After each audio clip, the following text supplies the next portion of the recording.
Apa penyebabnya, Ustadz? Penyebabnya menurut para ulama adalah sebab kebangkitan Islam itu akan sama seperti sebab kemunduran Islam.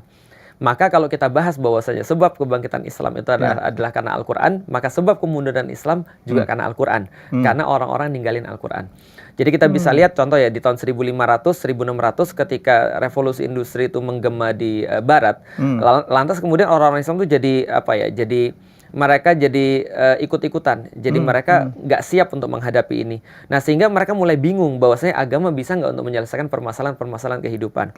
Nah, mereka melihat Barat. Ternyata Barat maju itu karena meninggalkan agama. Karena Renaissance kan sebenarnya meninggalkan agama. Mereka memisahkan antara agama dan kehidupan setelah mereka pikir 600 sampai 800 tahun mereka kecewa dan trauma dengan agama. Maka sampai muncul satu pepatah, gantung raja yang terakhir menggunakan usus pendeta yang terakhir.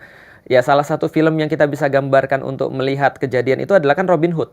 Robin Hood kan punya teman namanya Little John. Nah, Little John itu kan bukan Little John, ada satu pendeta, Tucker kalau nggak salah ya. Nah, pendeta ini kan adalah pendeta yang dalam tanda kutip membelot dari gereja. Karena waktu itu gereja mendukung landlord untuk memberikan sesuatu perlakuan-perlakuan yang nggak baik terhadap proletar pada saat. Nah, sehingga Robin Hood muncul sebagai pembela-pembela para proletar. Nah, Barat itu dibangun atas konstruksi masyarakat yang seperti itu. Maka ketika terjadi Renaissance, mereka bilang berikan raja hak raja, berikan Tuhan hak Tuhan. Maka jangan dicampurkan. Dari situ muncul konsep-konsep kehidupan sekuler.